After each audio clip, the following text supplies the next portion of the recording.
Permintaan parcel jelang Lebaran di Banda Aceh menurun drastis. Hal ini disebabkan rendahnya daya beli masyarakat seiring naiknya sejumlah harga kebutuhan jelang Lebaran.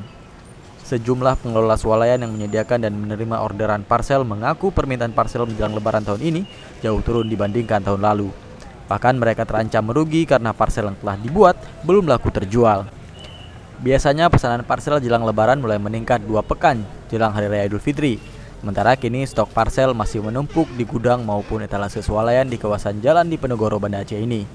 Padahal pemilik swalayan mengaku tidak menaikkan harga parcel dari tahun sebelumnya. Harga parcel tahun ini berkisar antara 300.000 hingga 2 juta rupiah. Yang 3,5, 5 dengan 6,5 yang standar lah. Isinya apa nih Bu? Isinya biskuit, sirup, susu, buah kaleng, snack, permen campur lah. Sementara perajin keranjang parcel juga mengaku kekurangan pesanan. Bahkan pemilik usaha karya tring di kawasan Pagar Air Aceh Besar ini mengaku terancam merugi puluhan juta rupiah.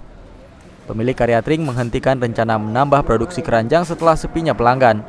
Mereka hanya menyelesaikan keranjang-keranjang yang terlanjur dikerjakan sejak awal Ramadan. Mungkin kalau tahun-tahun kemarin mungkin 2.000 sampai 2.500. Tapi tahun ini kurang baru hampir 500.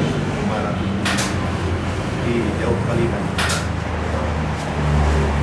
Dari Banda Aceh, Maimun Saleh melaporkan untuk Aceh Video.